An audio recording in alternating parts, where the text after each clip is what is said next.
kulan maanta iskugu yimaadeen mas'uuliyiinta maamulka gobolka ka degmada taliyaha ciidanka qaybta iyo mas'uuliyiinta hay'adda horumarinta jidadka gobolada Awdal iyo Salal ee galbeedka Soomaaliland ee Asarda ayaa maanta lagaga hadlayay dhibaatooyin la sheegay inay hortaagan yihiin hay'adda horumarinta jidadka ee Asarda.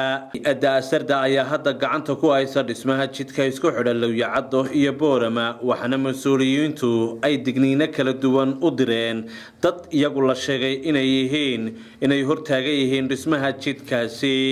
waa kuwan mas'uuliyiinta oo arrimahaasi ka hadlayna waxay sheegeen cidna loo daba fadhiisan maayo arrintaas inay socoto. waxaan u sheegaynaa dadweynaha degmada ku nool waa ruuxani waa wax ummaddu leedahay, waa wax ummaddu intifaacsanayso, waa wax ummadda nolol ku soo kordhinaya, waa wax ummadda horumar iyo deganaansho iyo cidna loo haddii aanu nahay dawladdii cidna u daba fadhiisan mayno. ciddii ka hor timaadana tallaabo sharciga waafaqsanayaan ka qaadaynaa. nasiib darro way runtii arrintaasi waa nasiib darro. xukuumaddan maanta joogta waa xukuumaddii waxqabadka.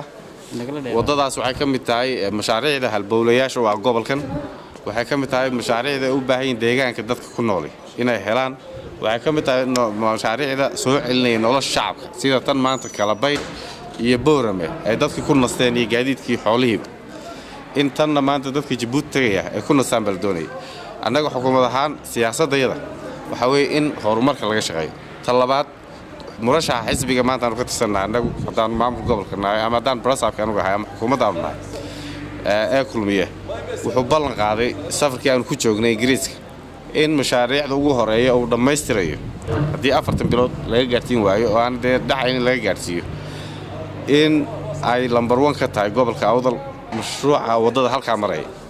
maadaama siyaasadda xisbiga ee joogta iyo tan dambe soo socota qorshayaasha dambe soo socda ay tahay horumarka laga shaqeeyo.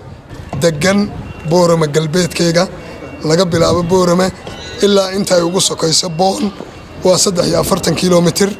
waa bilowgii waddada isku xidhaysa Djibouti. waxaan uga digayaa inay ka fogaadaan waxyaabaha sharciga khilaafaya. dawlad baan nahay, shacab ma nihin. dawladduna waxay ilaalisaa danta guud ee ummadda ama mustaqbalka dalka. dawladda ka mas'uula. wadda laga hadlayaa iyo ciid ama carro lagu shubo waxa dhici doonta inay beeraha qaar inta waddadaasi dhismaheegu socdo ay dhex mari doonto waddada. ninkii ka hor yimaada waa nin qaranka ku gafay, waa nin dawladda ka hor yimid, taana ninna ka yeeli mayno. nabadana iyo amnigana dawladda ka mas'uulahe. nin shacab iyo oday midna mas'uuliyaddeeda ma qaadi karo, kumana ogin annagu. anoo ku hadlaya afka magaca ciidanka booliska ee gobolka Awdal waxaan uga digayaa hawsha way bilaabanaysaa. ciddii ka hor timaadana tallaabo sharciga waafaqsan ayaanu ka qaadi doonaa. wasalaam. Axmed Diriya Iltire, Raya TV, magaalada Boorama.